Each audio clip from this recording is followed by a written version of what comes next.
Bien, retomamos nuevamente la columna de filosofía y política junto con Carlos y Marianela, que veníamos hablando sobre el impacto del testimonio, el pensamiento, la práctica de Perico Pérez Aguirre, ese jesuita que se fue a vivir a la chacra hogar La Huella, con la que construyó no solo un proyecto hacia adentro, sino sobre todo hacia la sociedad también.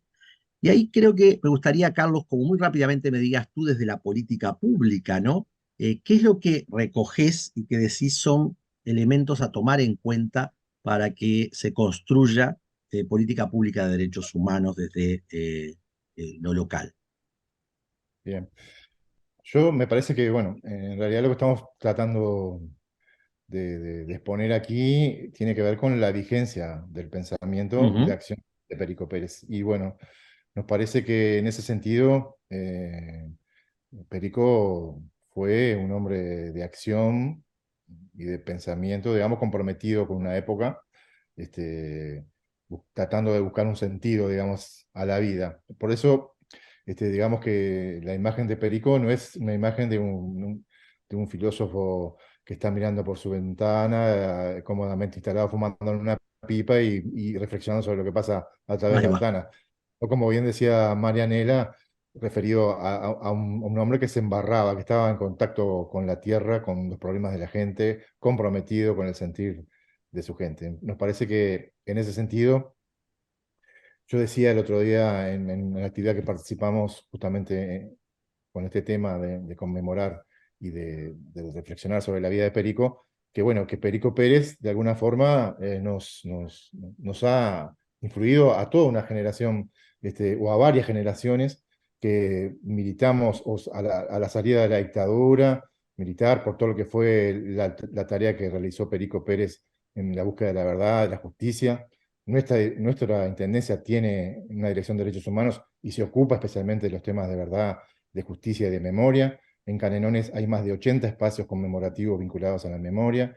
La Intendencia de Canelones colabora activamente en la búsqueda de restos desaparecidos. Hay una retroexcavadora y un funcionario municipal que colabora con los antropólogos en la búsqueda de restos desaparecidos en el Batallón 14, en la Chacra La Montañesa, en la Chacra de Pando. O sea, es una intendencia comprometida, nos parece que haciendo en honor a Perico Pérez y a un conjunto de militantes sociales y políticos, porque nosotros de alguna forma somos herederos de todas esas luchas, de todos esos pensamientos, ese accionar, nos parece que no fue en vano. Por eso es tan interesante volver a retomar estos homenajes, por más que a Perico seguramente No le hubiera no le gustado. guste, era un hombre de perfil bajo o Sí, sí. nada que los reconocimientos, pero me parece que nadie pasa por esta vida sin dejar una huella. Y Perico dejó muchas huellas, no solo la huella propiamente de las piedras, del hogar en las piedras, sino la huella que dejó en un conjunto de personas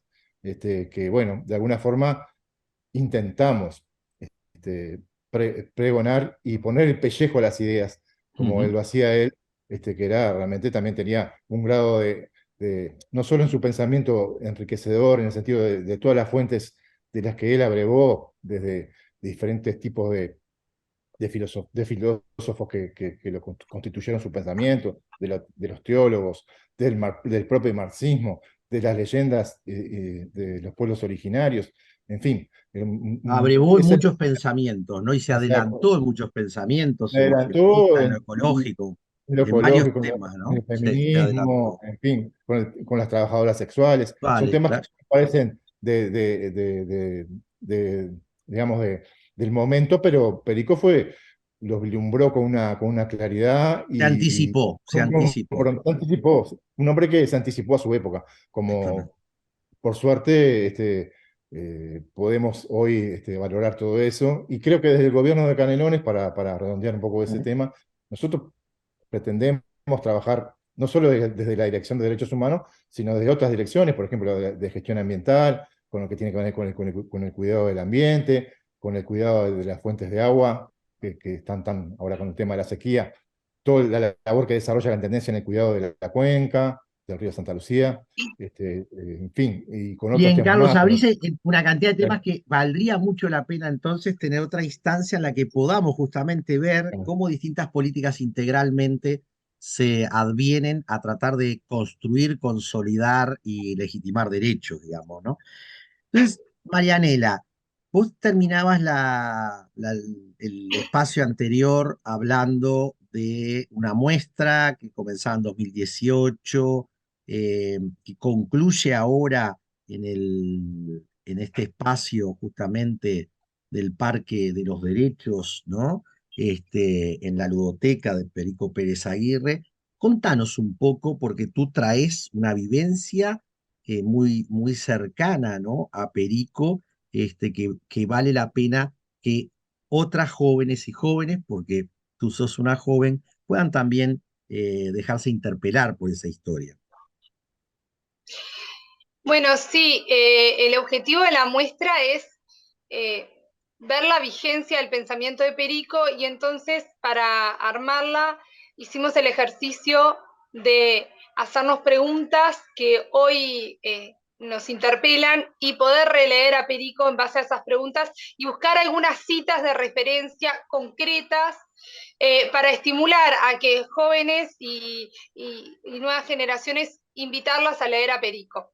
Entonces, algunas de las preguntas que nos inquietan era, bueno, ¿por qué educar para la paz? ¿Desde dónde educar para los derechos humanos? ¿Por qué educar a los derechos humanos con los pies en el barro?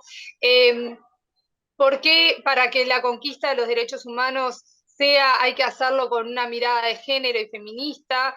Eh, Perico escribió más de 20 libros y en muchos de ellos habló sobre la condición femenina, hizo cuestionamientos hace más de 40 años que hoy se están cuestionando, que hoy se debaten en América Latina, denunció condiciones de vulnerabilidad de derechos en todo el continente. Entonces, y lo que él decía, eh, invita hoy a reflexionar. Entonces, la idea es que la muestra sea una invitación al releer a Perico, a leerlo para quienes no lo conocen, porque nos cuestiona, porque nos interpela y porque nos ayuda a pensar en el momento en que estamos. Entonces, la muestra, buscando eso, hicimos como el ejercicio de hacerle algunas preguntas a Perico y buscar algunas citas de él a ver qué tiene para eso y cómo nos invita a reflexionar. También la muestra tiene otra pata que es un poco la biografía de Perico, acercarla a que la conozcan, porque eso, su vida, esa coherencia entre la teoría y la práctica.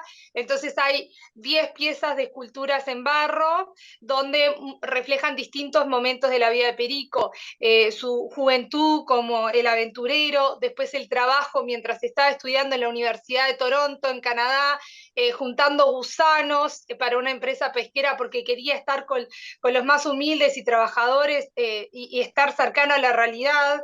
El cáliz representando el pan y el vino, el cuerpo y la sangre, porque no hizo no vivió la iglesia desde las cuatro paredes de una institución, sino desde estar con la gente, con los más vulnerables.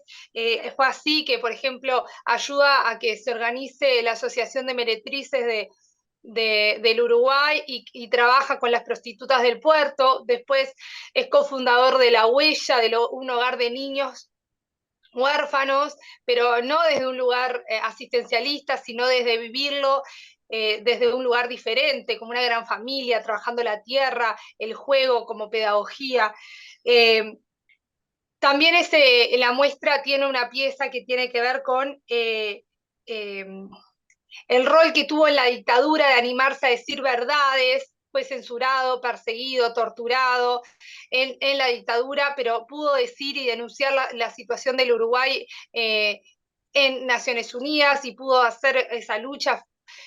Cofundador de SERPAJ, Servicio de Paz y Justicia, cofundador de la revista La Plaza. Eso que él se animaba a decir esas verdades cuando no se podían.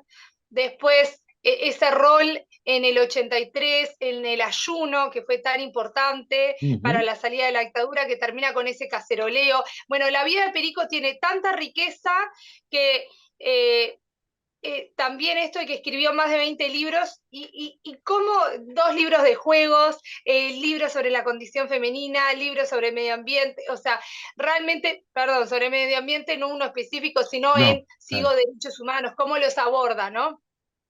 Un montón de temas eh, que nos invita a que la idea de la muestra es que invite a la gente, a las personas más jóvenes, a conocerlo, a leerlo, a acercarse y a cuestionarse y cuestionar la realidad desde hoy, reflexionarla de ahí y a construir. Yo creo que a Perico sí le gustaría que parte de su legado, de todo lo que hizo, siga generando y cuestionándonos y Nos haciéndonos siga pensar y interpelando, filosofar. indignando, ¿no? Como decía Perico, que nos Exactamente. indigne, ¿no? Entonces, que promoción humana, emancipación, derechos, cosas que nos convocan a veces como ideas, él lo convocaba con el compromiso y la práctica, ¿no? Yo creo que comenzamos con esto a abrir un diálogo que creo que hay que volverlo a repetir, a desagregar, ¿no?